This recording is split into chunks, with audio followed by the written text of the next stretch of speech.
Welcome to VCR, Vintage Cinema Rewind. We're bringing old movies to new viewers. I'm Blake. And I'm Michael. And it's my choice, bitches. Can That's you right. fly, sucker? Happy birthday, Blake. Happy birthday indeed. We're doing Tremors from 1990, the cult classic horror comedy, one of my favorites of all time. Yeah, this was my first time seeing it, so I have a lot to say. I'm sure you do. I have a lot to say as well about this one. And like I said right before we started recording, I did something incredibly stupid for the viewers this week. So stay tuned for that later. Okay, I'm excited. That's for the spoiler conversation, though. And this is actually our spoiler-free conversation of Tremors, kind of explaining, a primer of what to expect from this movie, who it's for, when to check it out, all of that fun stuff. That being said, why don't we just get into it? So this movie takes place in Perfection, Nevada, a small town. And when I say small, I mean really, really small. Like, I think it has a population of 14. Correct. So Kevin Bacon and Fred Ward star as Valentine and Earl, two down-on-their-luck handymen who might be in some kind of a relationship. Anyways. No, absolutely not. I don't know. I was looking at, they share a house. They have a sign that says Val and Earl's. And I was just like, they share some land that has two different RVs on it, motorhomes on it. Okay, allegedly. Anyways. So Kevin Bacon and Fred Ward stars two small town handymen who are down on their luck, just trying to eke out a living, in this really, really, really isolated place. So they're both frustrated. They have plans to start a new life somewhere.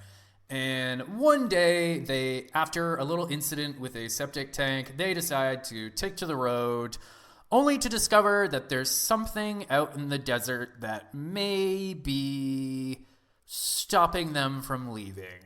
Something in the desert that may actually be preying on the town. Yes. So this movie, I like to think this movie as Jaws, but in the desert.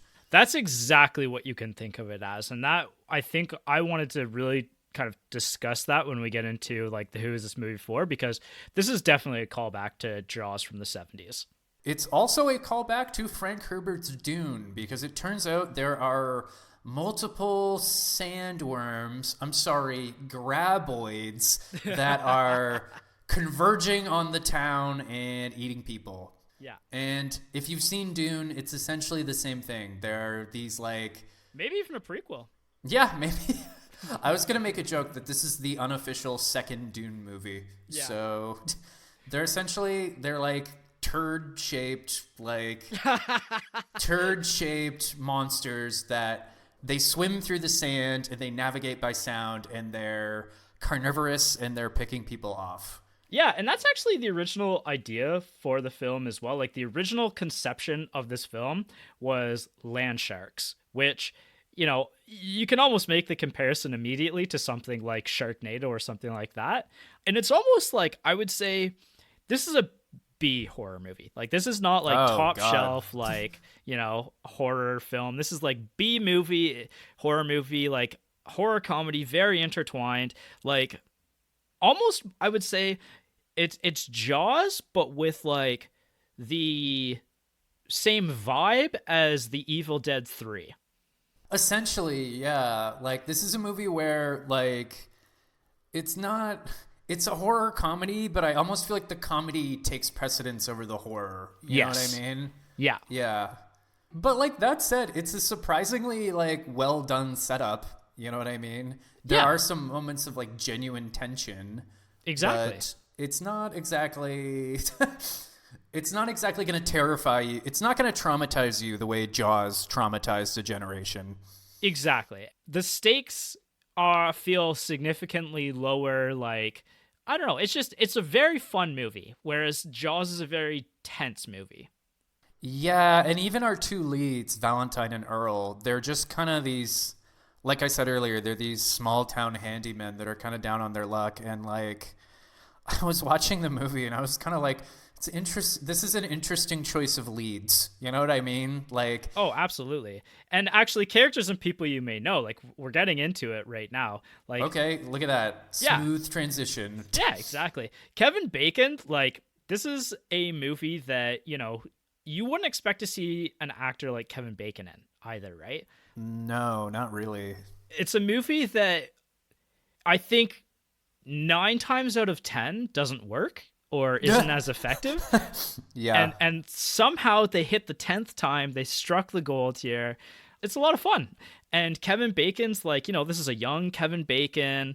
He's definitely trying to figure out his way in the world at this point, both in real life and in this movie. And we'll talk about that in the spoiler section a little bit, I think. Yeah, I just found it kind of funny that it's like, like in Jaws, we've got Sheriff Brody, who's like, he's a lawman. He protects the town, so it makes sense why he would go after this evil shark. But like, I almost feel like it's almost like, in Dungeons and Dragons where you just roll your character and it's like, okay, a lot of strength, some dexterity, not a lot of intelligence, but we're going to go from here, right? Yeah, definitely. But it looks like a really fun role to play, though, right? Yeah, like they're, you know what? You and I grew up in a small town, so I'm allowed to say this. Yeah. They're kind of just these hickey guys. Yeah. They drive around in like a shitbox pickup truck, all that stuff.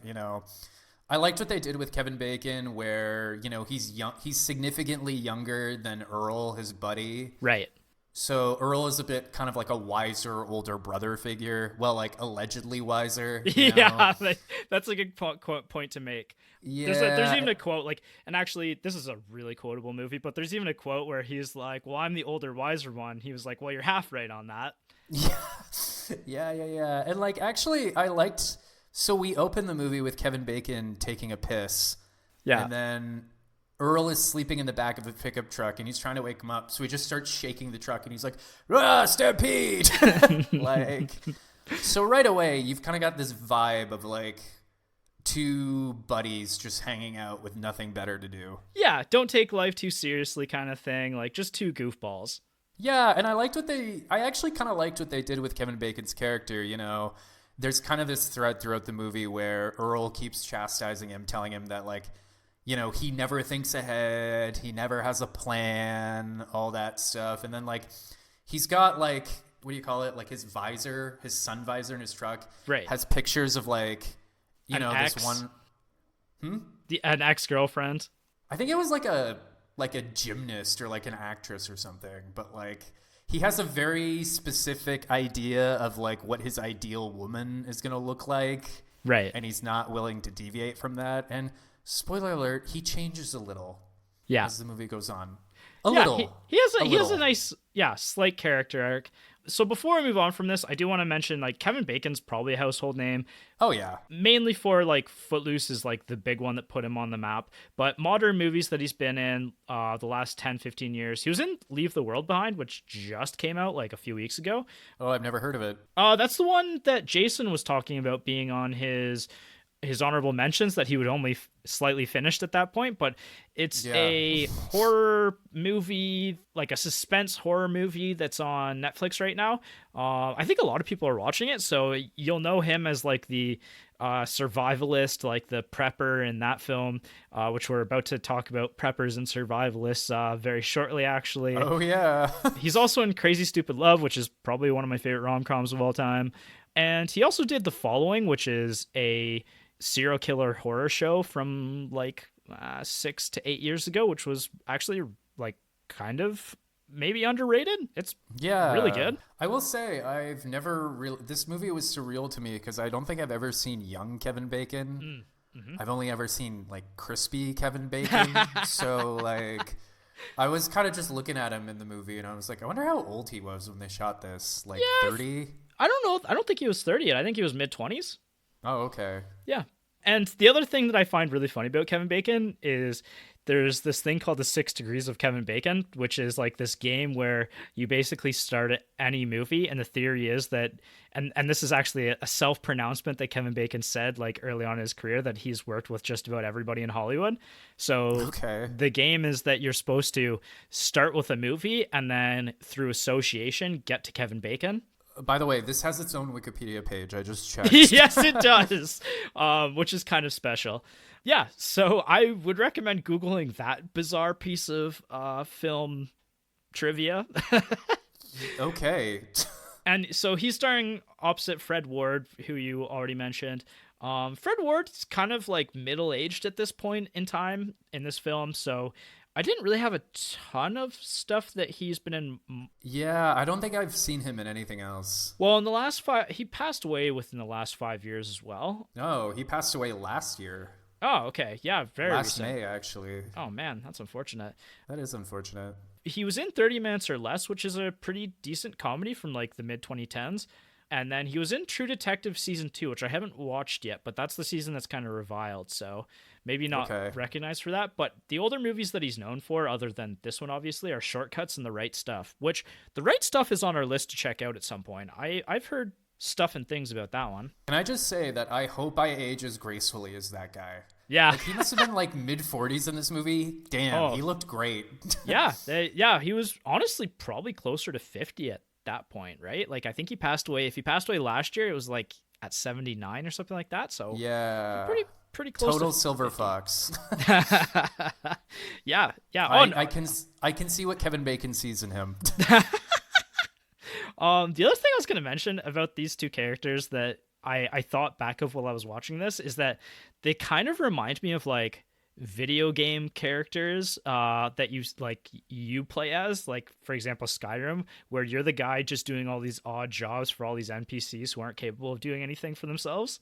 Oh yeah, for sure. That's like basically like the idea of what their profession is in a nutshell. It was really humorous when I made that connection. Yeah, I mean, we see them like building fences, we see them picking up trash, we see them like draining septic tanks, like Yeah, I love the scene where the I forget what her name is. The middle-aged single mom is like, "Hey, can you guys build me a pottery kin? It'll be a month's work. I'll throw in lunches and beer."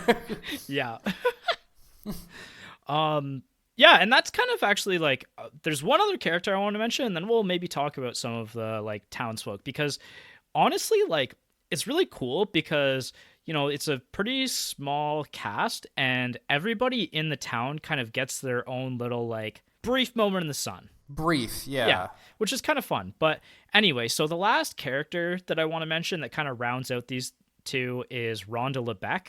She is a younger grad student who is just kind of happens to be in the area around Perfection for the summer doing like a study. Basically, they're checking out the seismic activity around this location. Because she's a grad student, like she's one of the more intelligent characters of the film. She's respected very highly from the group and becomes kind of one of the leaders of the group, which is really fun. Really fun portrayal in general from her.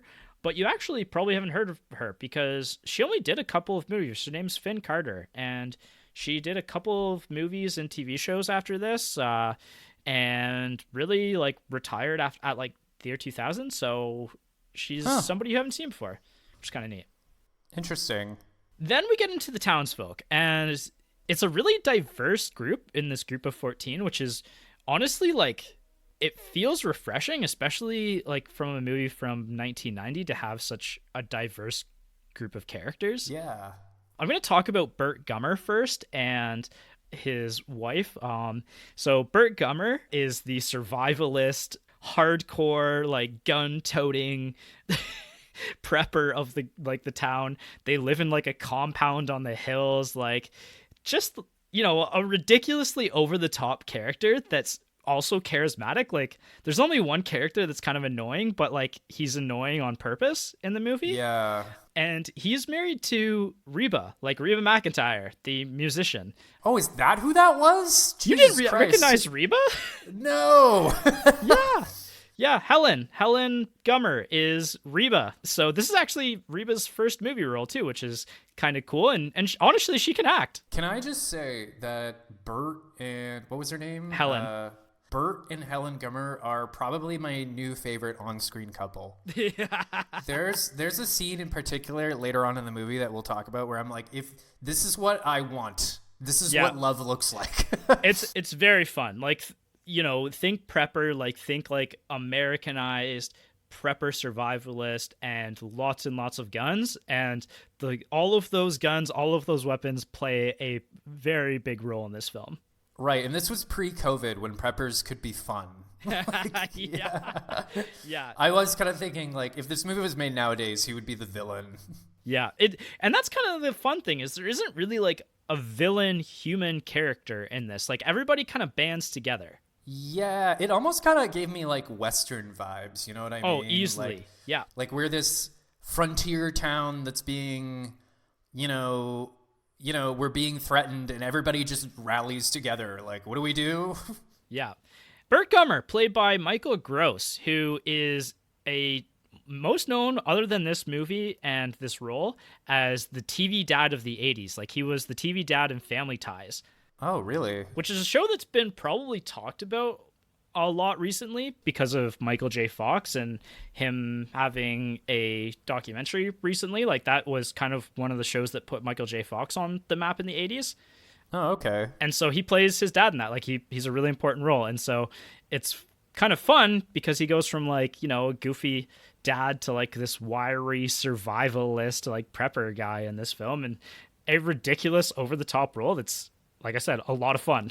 But, like, it works in context, too, because you could imagine a guy this paranoid would want to live in the ass end of nowhere. Yeah. Oh, yeah, 100%. On this compound. Yeah. What I find inspiring is that he found a woman who's as batshit crazy as he is, and they have a very functional marriage, despite how crazy they both are. Yeah, definitely. And then we've got Walter Chang, who's also very important to the town because he has Chang's hardware store and grocery store. It's basically also like a little bar. Store. Yeah, it's got a little bit of everything. It's like the hub of the entire town kind of thing. It's like a general store in like an old Western town. You know what I mean? Yeah, exactly. It's like you can buy groceries, you can buy bullets, you can have a beer, whatever you need. Did you recognize Walter Chang's actor? You know, I've definitely seen him around, but I couldn't name him. So John Carpenter, one of my favorite directors of all time. Okay. Worked with Victor Wong, the actor, several times. You're going to recognize him instantly from Big Trouble in Little China if you love that movie as much as I do. He's also has a pretty prominent role in The Prince of Darkness as well, which is I would say is an okay John Carpenter movie. It's probably sits somewhere in the middle bottom for me on his and he was list. the grandpa in Three Ninjas. Yeah. I really like Victor Wong, and I love when he shows up in movies, so I was really happy to see him here. He was really fun. I had a lot of fun with him in the movie. There's that great moment where they find one of the tentacles from the sandworm or the graboid, and he's just like, I'll give you $5 for it. It's a very capitalist movie, and it kind of makes like a lot of jokes towards that as well. Mm-hmm. Like everybody's trying to, like, you know, how are we gonna profit off of this insane thing that's happening to us? Yeah, I know. And like later on in the movie, he's the one who says, well, we need to come up with a name for it. Yeah. And I think he's the one who suggests Graboid. Yes. And that's actually a good point, that this movie is actually, like, for a bunch of characters who aren't the brightest in a sense, like, the movie itself is actually really intelligent, and it kind of plays on a lot of tropes and maybe even like the horror genre, the monster movie genre a little bit, because, you know, like, names are really important, and names are really important to horror movies. Like, if you think about, you know, Godzilla, King Kong, like names like that, like something that, you know, catches the tone, catches the ear, like stuff like that is really important to the legacy of those kind of monsters. Well, it's also kind of funny because, like, even in the movie, they kind of play it off as a joke. Like, he's just like, oh, we need to come up with a name for it. And then him and the teenage boys start spitting names back and forth. But then, you know, Val and Earl are like, shut up, Chang. Like, we got to figure a way out of this. But, like, Graboid. It sticks with you. Yeah, 100%. And actually, that's a good point. The last character, or second last character that I'm going to mention, is Melvin, the dirtbag teenager Yep. in the town. He's incredibly annoying, but it's fun because everybody else in the movie recognizes how annoying he is, and calls him out on it constantly. There's some really great moments with his character as well. Like, it's not a movie where the kids are annoying, but nobody recognizes it. Think like the modern day Jurassic Park movie, like the most recent, the first one in the trilogy, like annoying kids, like think Carl in the Walking Dead early seasons, like that sort of thing, right? He's annoying, but everyone's like, God damn it, Melvin, I swear to God, I will murder you. Yeah. One of these days, you're going to get your ass kicked, Melvin. Yeah. That's an actual direct quote from this movie. Yeah, really. And the other like child actor of the film is Mindy, who has a kind of really funny role in the film.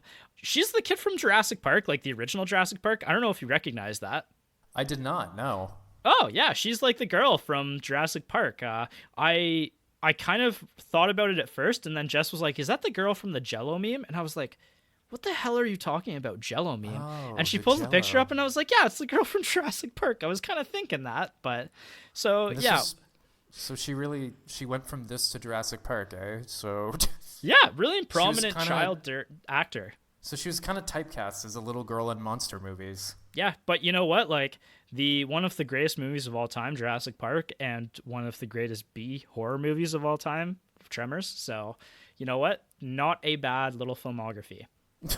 Not at all. Well done. Respect. Yeah, and rounding things out, directed by Ron Underwood, who had a bit of a 90s run, but hasn't really made any movies since. Like, he did City Slickers, which is a movie I haven't seen yet, but stars Billy Crystal, so it's a movie that I really want to check out at some point, because Billy Crystal is one of the funniest human beings to ever live. Oh, Miracle Max from The Princess Bride. Yes, and he did Mighty Joe Young, which is a movie that I remember as a child, and I remember it existing, and that's about as far as that goes. So I don't think it was a good movie. What a sick burn, Blake. I remember it existing.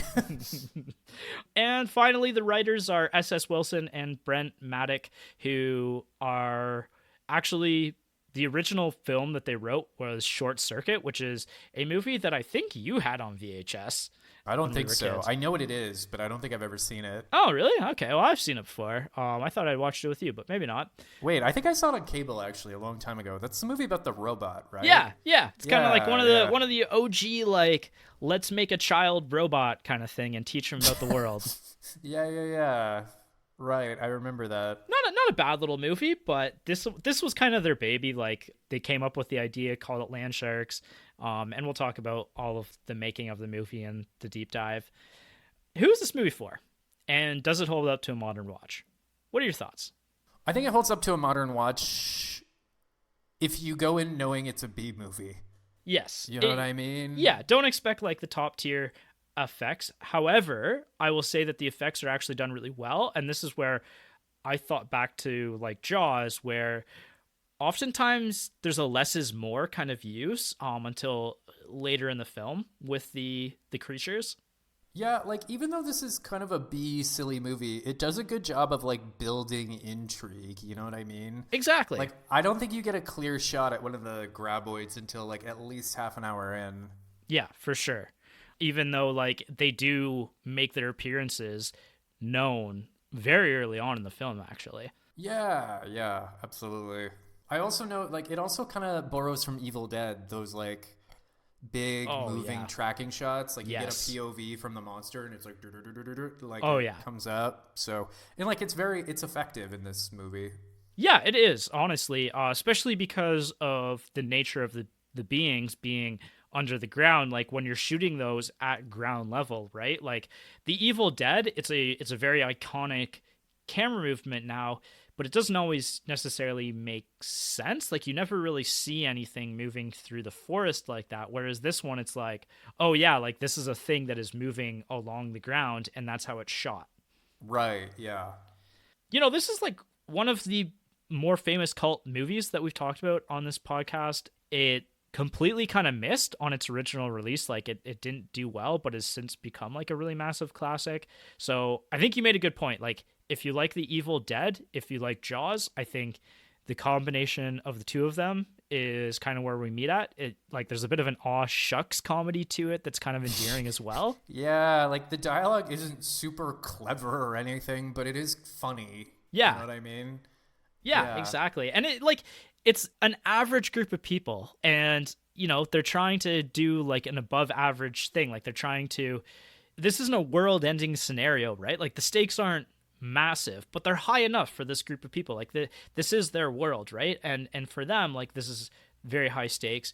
And a lot of them, like a lot of the solutions that happen throughout the film are really creative. Like that's part of the fun of this movie is like there's a lot of MacGyvering going on. Yeah, it is kind of like it is just a bunch. I like how you said that. It's just a bunch of average people in a kind of extraordinary situation, but like it is kind of fun watching them just think their way around the danger. You know what I mean? Yeah, and making kind of like realistically like relatively logical conclusions and coming up with like relatively logical solutions to their problems, right? Like no character is really acting outside of what their character is, how the character is written, right? Like there's no like stupidness going on really in this film.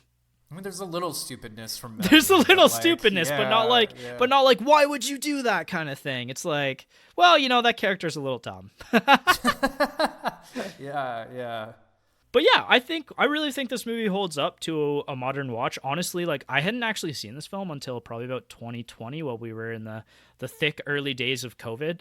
This would be a good COVID watch because it would cheer you up. Yeah, exactly. Like it's a fun movie, and that's maybe a good point. Like when to watch, like watch it when maybe you want to get cheered up a little bit, or you're looking for like a good time. Or if you're just trying to tide yourself over until Dune 2 comes out in March, Yeah. like watch that.